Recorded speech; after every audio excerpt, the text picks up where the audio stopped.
আসসালামু আলাইকুম। Kundu agro and ফিশারিজের পক্ষ থেকে আপনাদেরকে আন্তরিক অভিনন্দন শুভেচ্ছা।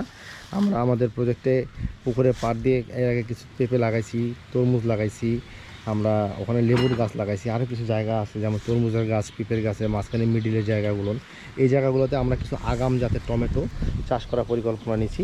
তারই ধারাবাহিকতায় আমরা এই যে এখানে বীজ ট্রে, অর্থাৎ আমরা চারা কোনো কিনতেছি না, আমরা চারা তৈরি করে নিব। এই জন্য আমরা হচ্ছে বীজ ট্রেগুলো যে আমাদের একটা মাচা আছে বাইরে, এই মাচাটার উপরে সেগুলো এই যে কোকোপিট, আমরা এখানে কোকোপিট আর ভার্মি কম্পোস্ট দিয়ে আমরা এখানে বীজগুলোকে বপন করব এবং এইখানে মোটামুটি 1 মাসের মতো থাকবে। চারাগুলো পরিপক্ক হলে আমরা পুকুরে পাড়ে বিভিন্ন জায়গা দিয়ে লাগাই দেবো, যেগুলো পরিত্যক্ত জায়গা, কোনো কাজ করে না, সেই জায়গাতে লাগাবো। আর যেহেতু খুব বৃষ্টি হচ্ছে, এই বৃষ্টির জন্য আমরা বীজগুলোকে কীভাবে রক্ষা করতে পারি সেজন্য এখানে একটু বাঁশ দিয়ে ত্রিপাল বা পলিথিন দেওয়ার ব্যবস্থা করব, যেন বৃষ্টির পানি আমাদের এখানে কোনো ক্ষতি করতে না পারে। দেখেন, এটা হচ্ছে আমাদের মাছের খাবার টাবার রাখার ঘর এবং শ্রমিক এখানে থাকে, এখানে আমিও থাকি মাঝে মাঝে। এই যে এটা আমাদের পুকুরের ঘর, এখানে মাছের খাবার আছে। এই খাবারের বস্তার পাশে আমরা ভার্মি কম্পোস্ট, যে জৈব সার, কেঁচো সারটা রাখছি। এই যে দেখাচ্ছি আমরা আপনাদেরকে, এই কেঁচো সারটা আমরা কোকোপিটের সাথে, এই যে কেঁচো সার, এটা কোকোপিটের সাথে মিক্সড করে আমরা বীজগুলো বপন করব টমেটোর। এই ঝুরঝুরা, এটা হচ্ছে জৈব সার, এটা আমার লাগবে বাধ্যতামূলক। আমরা যে কোকোপিটটাকে ভিজিয়ে রাখছিলাম প্রায় 10-12 ঘন্টা, এই কোকোপিটটাকে এখন আমরা চিপবো, এইভাবে চিপে কোকোপিট থেকে যে পানিটা আছে এই পানিটা বের করে নেব। এই পানিটা বের করে আমরা ঝরঝরা করে এর সাথে ভার্মি কম্পোস্ট মিক্সড করে আমরা এই বীজটা দিয়ে দেব, দিয়ে এর মধ্যে বিচি বপন করে দেব। টমেটোর বিচি, 12 মাসি টমেটো না, এটা হচ্ছে মৌসুমি টমেটো বা আগাম জাতের টমেটো। এইভাবে পানিগুলো চিপে নিতে হবে, তাছাড়া বিচি পচে যাবে, অতিরিক্ত পানি থাকার কারণে বীজগুলো পচে যাবে। দিয়ে একটু রোদ খাওয়াই নেব।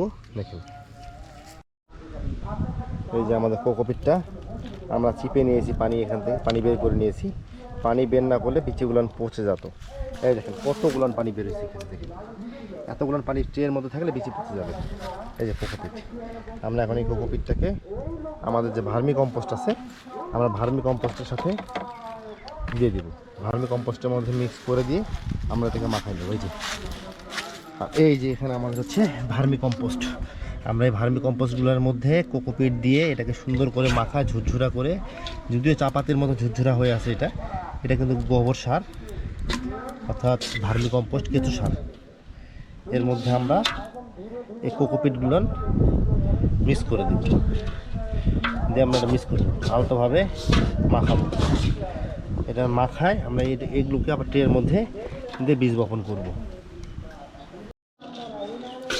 এভাবে মিক্স করে নিতে হবে, দিয়ে আমরা ট্রের মধ্যে এগুলো সাজাই দেব। আমাদের ভার্মি কম্পোস্টের ট্রের যে আমাদের মাটি, সেটা আমাদের রেডি। আমরা এখন মাটিটা ট্রের মধ্যে স্থাপন করব। আমরা এখন পর্যন্ত যে সমস্ত বীজগুলো এরকম প্যাকেট, এই যেরকম রেড লেডি পেঁপে, এটার পেঁপের বীজ আমরা নিয়ে এসেছিলাম, নিয়ে এসে আমরা জার্মিনেশন করে এটাকে চারা তৈরি করে তারপর আমরা লাগাইছি। তারপর দেখেন আমার তরমুজ, আমরা হচ্ছে ইউনাইটেড সিডের হচ্ছে অনুভব 1 হাইব্রিড, এই তরমুজটা আমরা বপন করছি পুকুরে পাড় দিয়ে, দেখা যাক ফলন কেমন আসে। পেঁপেটা নতুন আমরা লাগাইছি। আমরা যা কিছু করতেছি সবই নতুন এই বছর, আমরা আগে কখনো আমাদের কোনো এক্সপিরিয়েন্স নাই। আর হচ্ছে হাইব্রিড টমেটো বাবলি, এটা সয়িং টাইম হচ্ছে মিড আগস্ট থেকে টিল ডিসেম্বর পর্যন্ত, এর মধ্যে লাগাইতে হয়। এটা আগাম জাত, মানে পুরোপুরি আগাম না হলেও আংশিক আগাম জাতের একটা টমেটো। আমরা এই বীজটাই আজকে বপন করব। এবং এই টমেটো হচ্ছে যারা বাসা বাড়ির ছাদ কৃষি করে, তারাও কিন্তু চাইলে বাসার ছাদে নিজেদের খাওয়ার জন্য 2-4-5টা করে গাছ লাগাইতে পারেন। তবে 5-7টা গাছ আপনারা এভাবে পাবেন না, আপনাদেরকে বীজ কিনে নিয়ে করে নিতে হবে, অথবা নার্সারি থেকে কিনে নিতে হবে। তাই আমরা এখন এই বীজটাকে কাটবো, বীজটাকে কেটে দেখবো যে বীজ কতটুকু বিচি আছে। আমাদেরকে দোকান থেকে ইনশিওর করা হয়েছে যে এখানে নাকি প্রায় 700 থেকে 800 চারা, অর্থাৎ বিচি থাকবে, জার্মিনেশন যোগ্য, 98% জার্মিনেশন হবে, ওরা বলে দিয়েছে। আমরা একটু এখন কেটে দেখি যে আমাদের এখানে বিচি কতখানি বের হচ্ছে। এই যে বিচির প্যাকেটটা আমরা কাটলাম।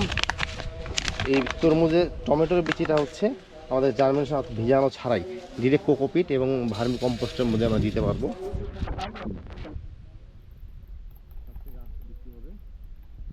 এটা হচ্ছে 2 গ্রামের বা 5 গ্রাম, মিটো এটা 5 গ্রামের একটা প্যাকেট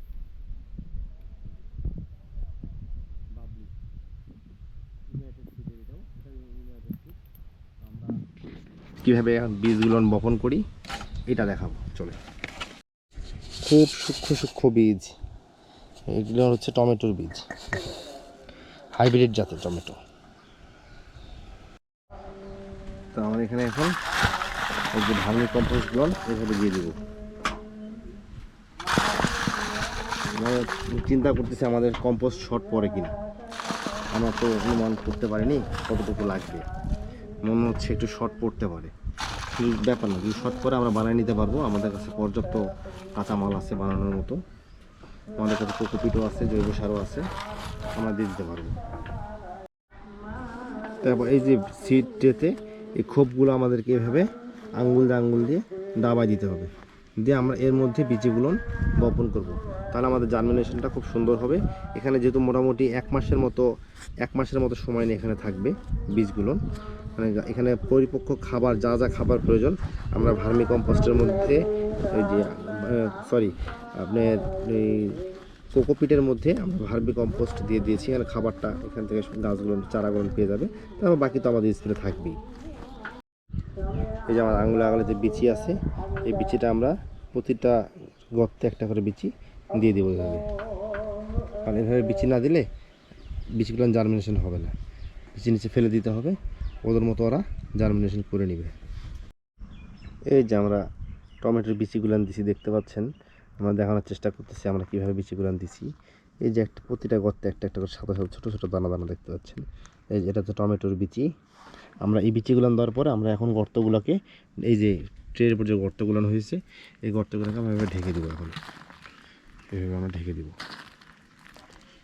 এইভাবে আমরা 8টা ট্রে রেডি করব। 1 মাস পরিচর্যার পরে যে গাছগুলো চারাগুলো উৎপাদন হবে, এই চারাগুলো আমরা পুকুরের পাড় দিয়ে তরমুজ আর পেঁপে গাছের ফাঁক দিয়ে লাগাই দেবো। উদ্বৃত্ত চারা যদি কিছু থাকে আমরা সেটা পরবর্তী দেখবো কি করা যায়।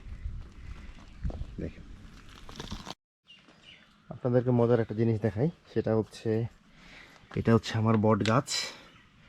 এই গাছটার বয়স অনুমান করেন কত হতে পারে। এই গাছই একমাত্র আমার কৃষিকাজ মৎস্য চাষের সাক্ষী। আমি যখন প্রথম ব্যবসায় আসি, এই সেক্টরে প্রবেশ করি, তখন এই গাছটা লাগানো হয়েছিল। আমার এক বন্ধু গাছটা আনছিল আমার এই প্রজেক্টে, সেও পার্টনার ছিল এক সময়। তারপর গাছটার পরিচর্যার দায়িত্ব পড়ে আমার উপর। এই যে গাছটা দেখেন, গাছটার গোড়া দেখে অনুমান করতে পারবেন, অনেকে অনুমান করতে পারবেন। অনুমান করতে পারলে আমাদের কমেন্টে জানাবেন এই গাছটার বয়স কেমন হতে পারে। এটা একটা পাইকর গাছ, দেখেন।